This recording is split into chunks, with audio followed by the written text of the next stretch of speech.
Christian clinical psychologist, Dr. Bessie Fletcher.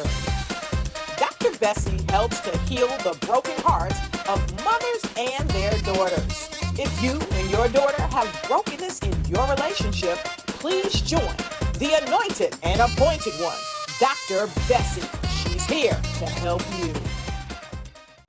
Hello, and welcome back to My Mother, My Daughter, The Heart Connection. If you were with us last week, you saw Dr. Val and you heard her story from the time she was born we're up to, I think, age 12 or 13 now. It has been horrific, the 13 years of a little girl life. And the title of this show is A Little Girl's Cry, a Child's Cry. Lord, do not pass me by. So I'm looking back to your grandmother. There was a break in her and her mother relationship. Now, how was your mother's relationship with your grandmother? Let's start with something that you kind of got some research on. How was their relationship?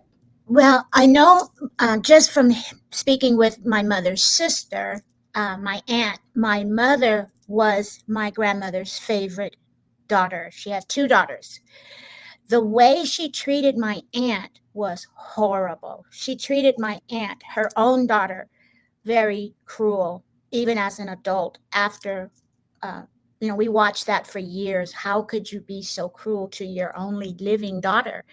So it was, and then I found out years later that my grandmother, I met her sister years later, which is my great aunt. And she said my grandmother was always getting in trouble. She was always getting a whooping or beat herself. And so I don't know the details of why, but apparently she was in trouble a lot. And so she used the same pattern, I guess, with us as well as her adopted children.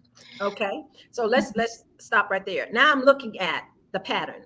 So now your grandmother was beaten by her mother. Mm-hmm. See, hurting people hurt people. Mm-hmm. So she was hurt. And so that's the mothering that she has got the model from. See, when you're the mother, it's important how you handle yourself. It's important how you talk to your children. It's important how the words that you use, because what you do as a mother make or break the temperament of the child. So here she is, angry, still got something going on with her mother. She doesn't know how to be a mother. So she demonstrates what she has been taught. But it's amazing. You said something. She has two daughters, and one daughter she loves dearly, your mother. Okay. The other daughter, there's something there that is a hidden secret now that is keeping her from loving that daughter. Either she doesn't love the daughter's father, or there's something there that clicks in that mind that she sees. When she sees that daughter, something snaps. Yes. Okay. Here's your mother. And you say she loves your mother. Yeah. Now I can kind of gather some information to see how she is saying to you, okay, I hate you guys because of you, my daughter, my favorite child, is gone. I've heard this many times in sessions. You know, when a mother have a favorite child, even though the child is gone, I know some people right now that's still grieving about that daughter and ignoring the children that are alive. Yes. They still have that deceased child as their favorite. And I cannot get over the grieving. Even though you got children coming to you, want your love, you still let them know you're not my favorite. And so with that, that's some of the things I'm looking at that could have triggered her. And every time she looked at you guys, she's saying, you know, if you wasn't here, then perhaps my daughter would be here. And I think I remember a piece of a conversation that you had is that your mother had you at an early age. So getting pregnant early, see, you were was you and your brother the oldest? My sister was 3 years older. Okay. And so did she leave home or did she stay there? What happened? My sister or my mother? Your mother. Did she leave home when she became pregnant? Well, I'm not sure. Well, she got married. She had my sister, and then she married my father after 3 years later. And so she, but I don't know the story because I never asked about that. but I do know that my mother was back. We were back and forth from California, Oregon on the train often. I remember the train rides, but I just don't remember my mom. Yeah. Isn't that amazing? You can remember the activity, but you Right. don't remember the person. Right. That is amazing. We don't have to really work on that. Yes. Okay, so now you with your grandmother, and we come back up, and I'm looking at, I don't want to overlook your brother being put in a sack and being put in the closet. See, these are things that really break down the mental capacity of a human being. It degrades you. And when you tell me, you know, I don't have the courage or, the wherewithal to do or say something, it's because you have been damaged, your self-esteem has been broken, your confidence has been broken, but yet you have survived. And we're going to talk about some of those things too. But you were here and you're Dr. Val. Yes. But you went through a hellish childhood. Yes. Now, I don't want to skip over the fact that this man was 400 pounds in your basement molesting you, because mothers and daughters out there, keep your eyes on your children. Yes. I told my daughter, if somebody look at you cross-eyed, you tell me. And back then, I was Bessie Mae. I was not Dr. Bessie, the Christian clinical or the ordained chaplain or the person that's trying to be the best Christian I can be. I would have dealt with that from a different perspective. And I'm not telling you to do that, mothers and daughters, but we have got to stay on top of what's happening with our children. So now you're with your grandmother, and then your dad shows up. Yes. What happens is we were there until we were 9. My father got married again, and so he came and picked us up from Oregon and brought us to Monterey, California, base, Fort Ord, the Army base. And I met my then stepmother, and she was wonderful. And the reason I know that I had not had meat before, and was my example, when she cooked, she made a great spread of food. I was introduced to a gravy boat. I was like, a boat, a dish just for the gravy. So my whole life it was such an awakening. She had 2 daughters, my 2 stepsisters, and she was to me a wonderful human being, a wonderful mother, and her daughters loved her dearly. She I know when she made one meal, we had fried chicken, and I remember taking a piece of chicken, a leg, which is still my favorite piece, and I took a bite, and then I turned it over and took another bite, and then I threw it off, to the side, and said, now I want grabbed another piece of chicken, and my father said, no, that's not how you eat. You have to eat all the meat. Because I know you haven't been introduced to chicken, because anybody I do to the bone, you know what I'm saying? Hamburgers, anything. We didn't have any, we didn't have any meat. I don't know why, but that was the situation. And we're going to continue the story, but we can't go back and do the whole show. So I need you to go back and look at the show. You can even catch it on the Mother and Daughter Television Network. You can go to the App Store, download the app, Mother and Daughter TV Network, and then you can watch it on demand. A Child's Cry. Lord, do not pass me by. All right. So Dr. Val, we're at 13 now, and you are at your dad's house, and you're learning for the first time how to eat chicken. You never had chicken, and most people, let's bring it home and make it real. When a Black person say that they don't know about chicken, everybody's like, where are you? Where did you come from? Because I remember when God told me when I was eating, and I would get sick and nauseated when I finished eating a meal, and I was like, Lord, what is it? Just take it away from me. And the Lord said, chicken. I'm like, chicken? I was a chicken wing queen. I love the legs too, but chicken? I was like, oh, come on, God. Now, come on, not chicken. And he said, chicken. And that's been over 15 or 17 years ago. And I didn't think I could go without chicken, especially chicken wings. I was like, but the taste left when he said no more chicken. And I had no problems with my digestive system again. But when I go to restaurants or go someplace and people talk about chicken, I say, oh, I don't eat chicken. They're like, you don't eat chicken. It was amazing, because people back then wasn't as apt to being vegan. And of course I went vegan and then added fish back in a few years later. But I'm just saying, when you say that, and then a little girl not having to have chicken, and to be amazed with a chicken leg and just says, "Oh, I'll take a couple bites, throw that away, get it done." Like, no, you're gonna eat the rest of that chicken. Go ahead, take it from there. Yes, it's so subtle, funny how things, stay in my memory like that. But yeah, the time with my new stepmother from 9 to 13 was for me precious. She did my hair. She just took time, and because she had two older daughters, they were quite a bit older than me. So she was experienced, and she was a sophisticated woman. She decorated the house well, and I never lived in poverty or in like you say in the ghetto or anything. I always had, my father was military, so we had a good, way of living. But still, the memories are still bad. But my stepmother was great. She was great, and my stepsisters were great. I learned how to be a female.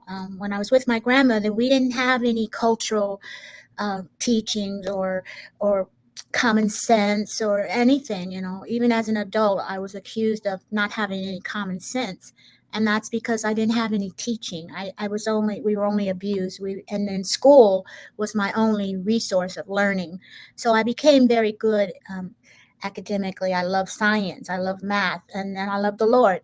So that's where I got my upbringing from.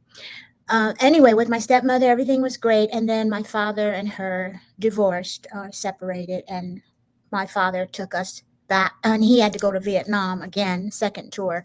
So he took us back to our grandmother's house. So now I'm back with my grandmother, my brother and I, and sister as teenagers. And it was That worse. must have been tragic.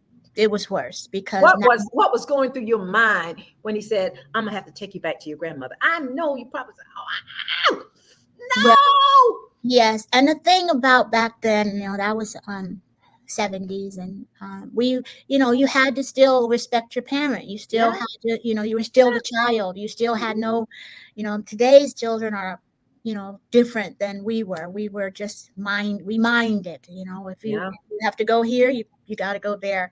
We did what our grandmother said, so why not do what my dad said? And so we did go back. We didn't like it, but we still did it.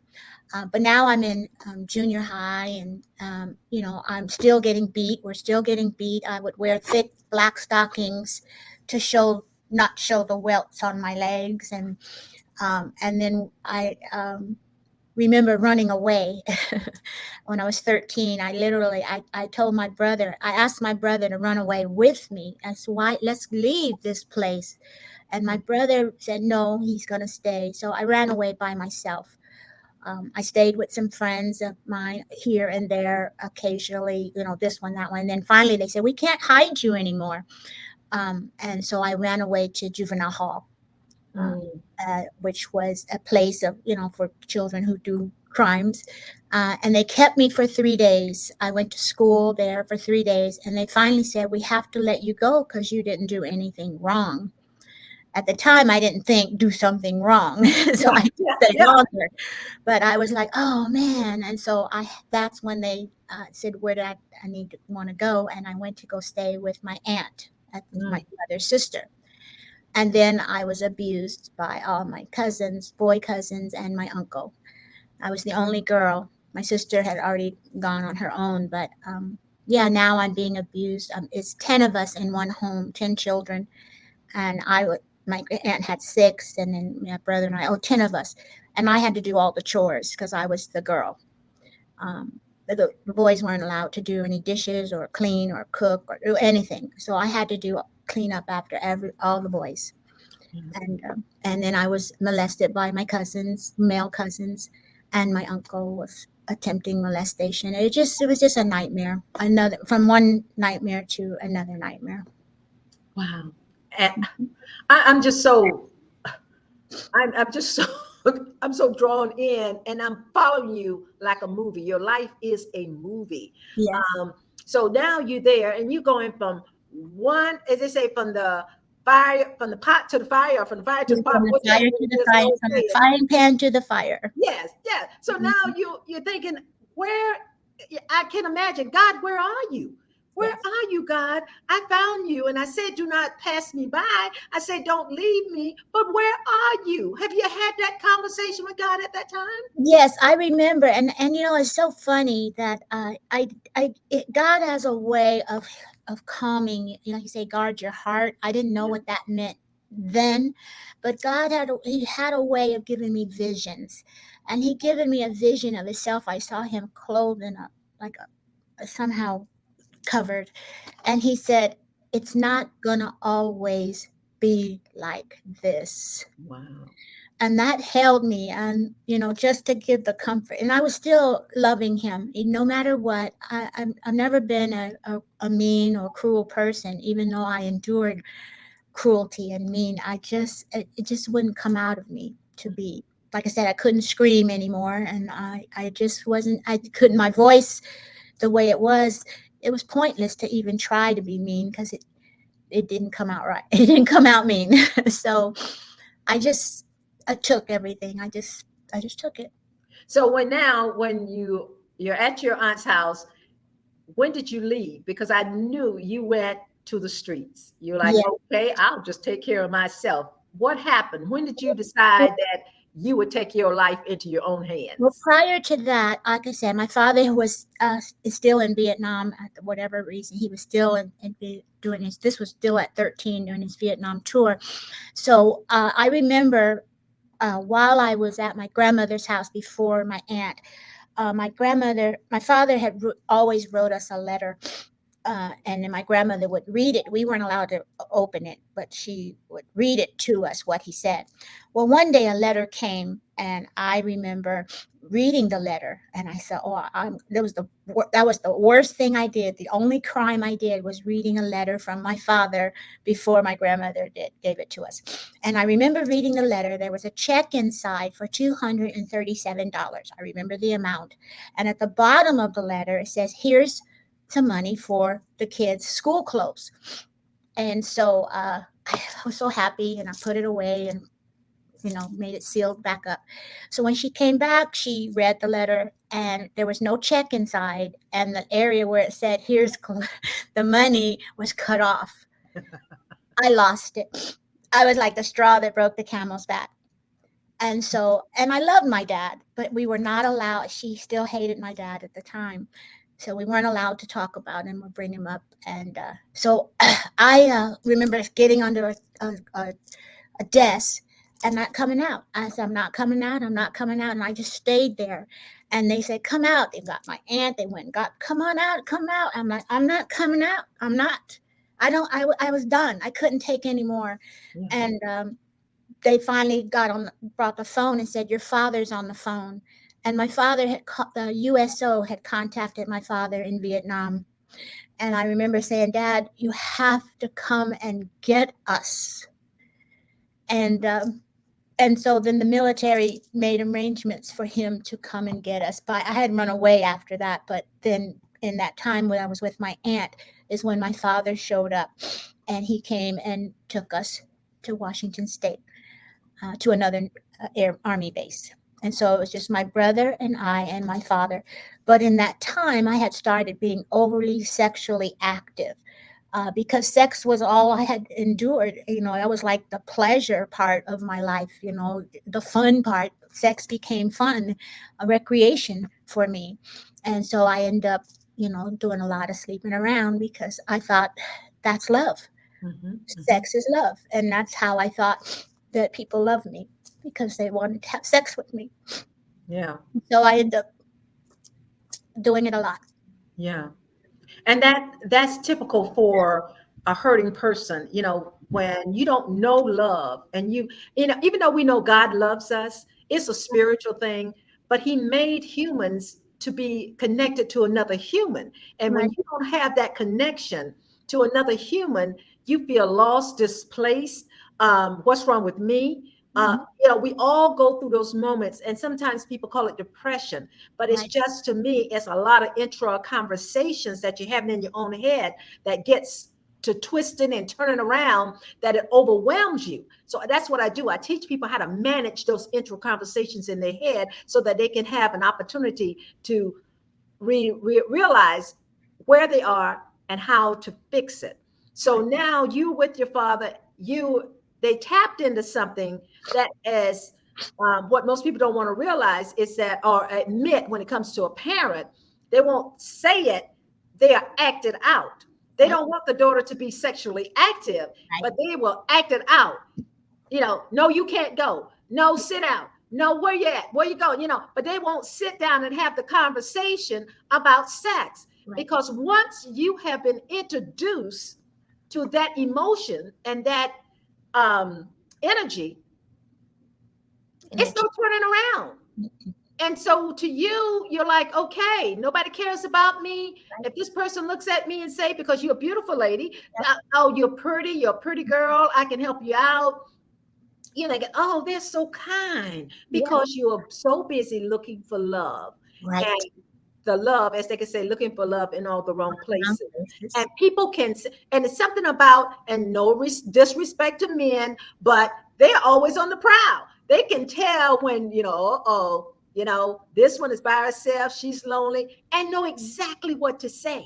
They know how to make you feel good. And you felt good, and you said, oh, wow, he really likes me. Right. And the next thing you know, you're in bed with them, and then you don't see them again. Right. So now you've done this, and you've ended up making money through using the activities of sex. And, now you've gotten to the point where you decide, I just want to go and live my life. But there was something dramatic happen the time that you were out smoking a cigarette. What happened during that? Yes. Oh, yes. That happened later in my adult life. But yeah, I wanted to, I wanted to see. I said, I asked God. I said, God, can I just go make some money? I mean, I was so free. My relationship with God, I could talk to him about anything. And I said, can I go prostitute? Can I go make some good money, extra money? And he said, no, straight up, no. And I said, and I did it anyway, even though I know God said no. Yes. And that weekend, I was kidnapped. I was smoking a cigarette while on the street, and I needed a light. I didn't have my lighter, ran out. So I asked this guy, hey, do you have a lighter? He said, yeah, follow me to my car. So I followed him to his car. And as soon as he got to the car, he opened the door. Someone pushed me in, and the driver came in, and someone pushed me in, and two guys got in the back. And then we were on the freeway. This was in Los Angeles. It was on the freeway quicker than, and I had no control, but God was still with me. I know it because I had a peace of just God is with me. And so they took me to an abandoned house. There was nothing in the house but a can of paint. It was so empty. And I didn't know what they were going to do, but they said, we're going to rape you. And one of them said, we're going to rape you. And I said, hey, don't say that. Just don't say that. But I'm like, why do you have to say it? I'm here. What? I mean, that was my mentality. Yeah. And so then what happened was two of them left, and then after the rape, two of them, the two that were left, fell asleep. And I said, God, I immediately believed in angels, because how could they fall asleep? And so I escaped naked and went to, escape, got outside, put my clothes on somewhere else, and went to an open store. And when I entered, they said, did you have car trouble? Because I looked a wreck. And they said, did you have car trouble? And I said, no. And I didn't report it. I was, to me, it was my fault. And so, but yeah, I was always getting into episodes of, But God was with you. Hi. I am so overwhelmed and amazed at Dr. Val. Couldn't you see God's hands on her? The same way God's hands was on Dr. Val, God's hands is on you and me. He's always there. He will never leave you. Those are the promises.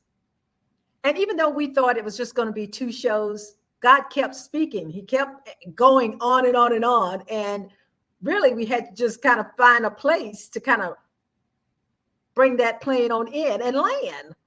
But what I wanted to say to you is that God showed up in Dr. Val's life. He made sure that you could see his glory. A child, 7 years old, discovering the love of Christ. A child, 9 years old, going to the altar, not influenced by anything but the Holy Spirit. Went to the altar and just said what she had heard. See, children will pick up on whatever they hear. She heard this song, Savior, do not pass me by. And in her mind, she was saying, Jesus, do not pass me by. She was living in torment. She was living in an environment that she couldn't even understand with a grandmother that should have been the nurturing love of her life. But yet she was tortured by her grandmother. But she found Christ. And what are we talking about here? We are talking about God's hands moving in her life. You could see it every step of the way. Even when she said to me, I used to ask God for permission, to do things.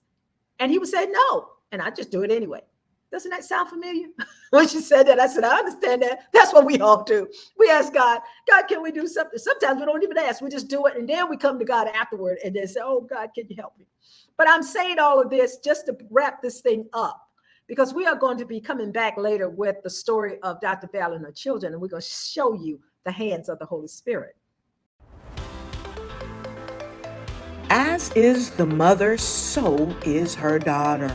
A strong mother and daughter relationship has a powerful impact on the family and the community. It is one of the most robust bonds there is, and yet it is also one of the most delicate. This is a relationship that must be given the utmost care. Mother and Daughter Bonding Network believes there is no substitute for a healthy bond of love between a mother and her daughter. It is our mission to develop this strong bond of love and remove the elements that weaken the mother and daughter relationship. Through support and counseling, we provide education, resources, and spiritual wisdom to mother and daughter communities on the premise of love and in the mindset that an educated mother is a highly effective role model and an inspiration for her daughter to complete her education. Mother and Daughter Bonding Network provides a safe and supportive place where mothers and daughters can forgive, reconnect, revive, and strengthen their bond through a process of continuous healing. We engage the mothers and daughters to bravely face and resolve the ups and downs in their relationships. We connect and empower mothers and daughters so that the process of transforming conflicted or troubled relationships into positive and healthy ones goes across generations and creates better and sustainable communities. Connect with us today at our website, www.matriarchnow.com, and change the mother-daughter relationship for the better for today, tomorrow, and all days to come.